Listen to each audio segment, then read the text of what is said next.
అందరికీ నమస్కారం. మంచు మోహన్ బాబు గారు ఈ మధ్య కాలంలో తరచూ వివాదాల్లో నిలుస్తున్నారనే చెప్పాలి. అయితే వాళ్ళ కాలేజీకి సంబంధించిన బౌన్సర్ని అరెస్ట్ చేసినట్టు కూడా తెలుస్తోంది.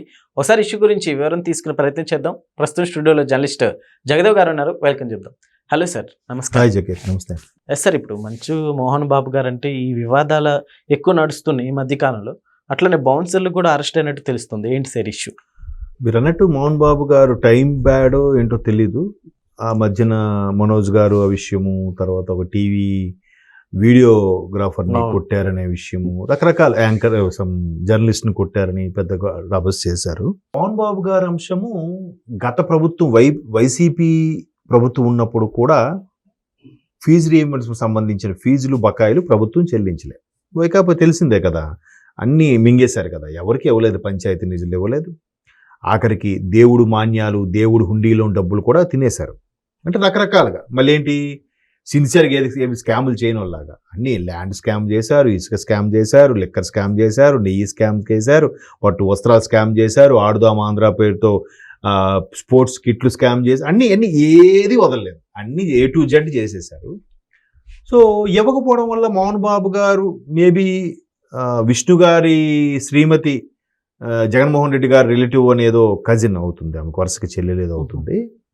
ఆ నేపథ్యంలో జగన్మోహన్ రెడ్డి గారిని ఎదిరించలేక లేదా ఏం అనలేక ఈయన ధర్నా చేయలేదు. బట్ టీడీపీ హయాంలో మాత్రం మోహన్ బాబు గారు ఫీజు రీయింబర్స్మెంట్ డబ్బులు ఇవ్వట్లేదని చెప్పి హడావుడి చేశారు. మరి జగన్మోహన్ రెడ్డి గారు వచ్చినప్పుడు కూడా చేయాలిగా, చేయలేదు.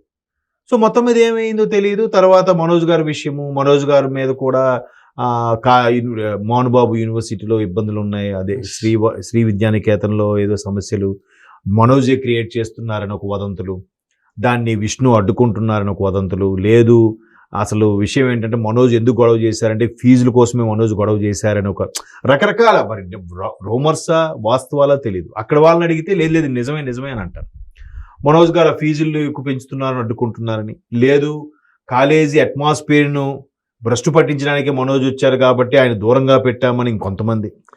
ఏది వాస్తవం మనకు తెలియదు. కాకపోతే ఈ వ్యవహారంలో మేబీ ఫీజు రీయింబర్స్మెంట్లు రాకపోవడము, మెయింటెనెన్స్ సరిగ్గా ఇది అవ్వకపోవడము, ఫీజులు అయితే పెంచారు. దీని మీద కూడా విమర్శించే వాళ్ళు ఉన్నారు. ఈ మధ్యకాలంలో కన్నప్ప సినిమా చేశారు, దానికి ఒక 100 కోట్లు 200 కోట్లు పెట్టారు, ఆ డబ్బులను లాగేయాలి తీసుకోవాలి కాబట్టి అది ఫ్లాప్ అయింది కాబట్టి ఇక విద్యార్థుల మీద బాదుతున్నారు అనే విమర్శించే వాళ్ళు కూడా ఉన్నారు. సో మొత్తం మీద ఏదైతేనేమో ఈ ఫీజులు పెంచేస్తున్నారు, సరిగ్గా ఇది అవ్వట్లేదు అని మొత్తానికి తిరుపతి కలెక్టర్ ఆఫీస్ దగ్గర ధర్నా ఇది చేశారంట. అయితే అందులో కీలకంగా ఉండే విద్యార్థులు ఏమో కొంతమంది కిడ్నాప్కి గురయ్యారు. అది మిగతా విద్యార్థులు పోలీస్ కంప్లైంట్ చేస్తే వాళ్ళు ఇప్పుడు ఆయన ఎవరు సుబ్బారాయుడు లాస్ట్ టైము వైకుంఠ ద్వారదర్శనం సంబంధించి కూడా ఆయన కొద్దిగా సీరియస్గా వర్క్ చేశారు అప్పుడు తొక్కిసలాటకి సంబంధించి. సో ఆ సుబ్బారాయుడు గారు చాలా సీరియస్గా ఉన్నారంట, తిరుపతిని కొద్దిగా బాగా కంట్రోల్. ఆయన దృష్టికి వెళ్ళేసరికి ఇప్పుడు ఏమంటాడంటే ఇమీడియట్గా మనం ఎవరు కిడ్నాప్ చేయారు ఏంటి, దీన్ని తెరవనికి ఎవరున్నారు అని. అలా అనుకుంటే చాలా కాలేజీల్లో చాలా ఫీజులు పెంచేస్తూనే ఉన్నారు. అక్కడ ఒక దగ్గరే ఎందుకు ధర్నా చేస్తున్నారు మీరు అక్కడ అబ్జర్వ్ చేయండి.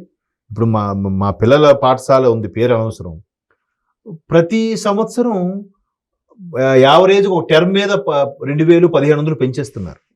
అంటే ఓవరాల్గా ఒక్కొక్క సంవత్సరం 5,000 నుంచి 6,000 పెరుగుతుందిగా. మరి అవి పెంచినట్టేగా, ఆ స్థాయిలో జీతాలు పెరగట్లేదు కదా. సో ఇంకా ఇలా పెంచుకెళ్ళిపోవడం ప్రతి దగ్గర ఉంది. మరి అక్కడే ఎందుకు ధర్నా చేశారు అంటే మోహన్ బాబు గారిని టార్గెట్ చేయాలని ధర్నా చేశారా, లేదా మోహన్ బాబు గారు గతంలో టీడీపీ క్యాంటీగా పనిచేసి వైసీపీకి ఫేవర్గా పనిచేశారు ఎందుకు? ఆ కడుపు మంట ఆ బాధ ఉంటుంది కదా. మరి మోహన్ బాబు గారు ముక్కుసూటిగా ఉన్నప్పుడు ఈ విమర్శ అయితే ఉంది ఆయన మీద. వైసీపీ హయాంలో మాత్రం ధర్నా ఏం చేయలేదు, టీడీపీ హయాంలో మాత్రం మాకు ఫీజు రీయింబర్స్ బకాయిలు చెల్లించాలని చెప్పి ధర్నా చేశారని విమర్శ అయితే ఉంది. సో అలాగే స్థానికంగా ఎవరైనా పట్టుబట్టారా తెలియదు.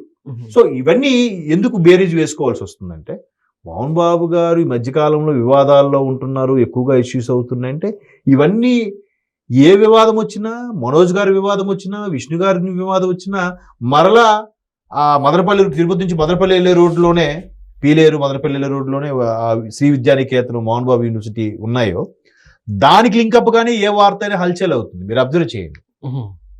సో ఇప్పుడు కూడా ఎవరైతే కలెక్టర్ ఆఫీసులో మోహన్ బాబు గారు ఇన్స్టిట్యూట్స్కి ఫీజులు పెంచుతున్న ధర్నా చేశారో వాళ్ళే కిడ్నాప్ అయ్యారు.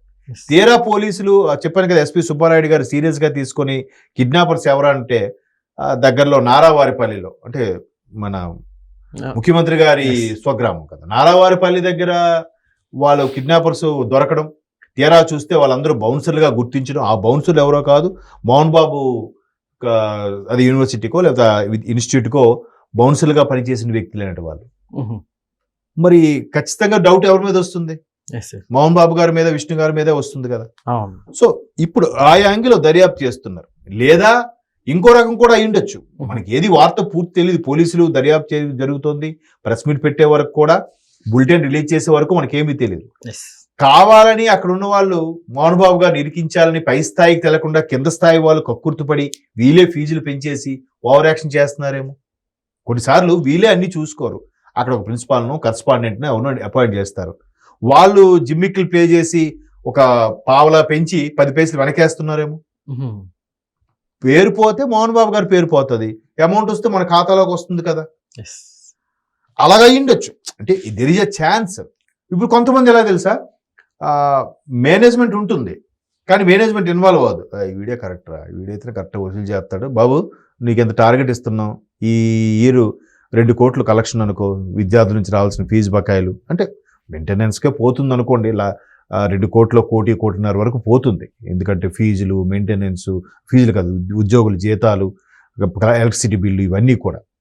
కొంతమంది ఏం చేస్తారంటే వాడికి అప్పచెప్పేస్తారు, నువ్వేది ఈ రేట్ కరెక్ట్గా వసూలు చేస్తాడరా పేరెంట్స్ నుంచి, నువ్వే చేసుకో, నువ్వు ఎంత వసూలు చేస్తే నీకు ఎంత కమిషన్ కూడా ఉంటుంది. అప్పుడు వాడు ఇంకా సిన్సియర్గా వర్క్ చేస్తుంటాడు కదా. అమ్మో మనం 1.5 కోటి వసూలు చేసామంటే దీంట్లో ఒక 2% అయినా ఎంత ఉంది, ఆల్మోస్ట్ ఆల్ ఇది ఒక 2 లక్షలు, 3 లక్షలు వస్తుంది అంత శాలరీ కాకుండా కదా. సో అట్లా కూడా అయ్యుండొచ్చు. మేబీ కింద స్థాయి ఉద్యోగులు లేదంటే కరస్పాండెంట్, ప్రిన్సిపాల్ స్థాయి వ్యక్తులైనా కూడా కొంచెం అత్యుత్సాహం చూపించినప్పుడు ఇట్లాంటి బయటికి పొక్కితే ఇబ్బంది అవుతాయి అని, అంటే మన సినిమాలో చూస్తుంటాం కదా, అలా కూడా జరిగి ఉండొచ్చు. There is a chance. చూద్దాం. మరి అక్కడ ఎస్పీ అయితే చాలా సీరియస్గా ఉన్నారు. దీని వెనక ఎవరు కుట్ర నడిపిస్తున్నారు, ఎవరు బాధ్యులు అనే దాని మీద కూలంకుషంగా చర్చించి దోషులు ఎవరైనా కానీ వదిలిపెట్టను అనే స్థాయిలో ఉంది.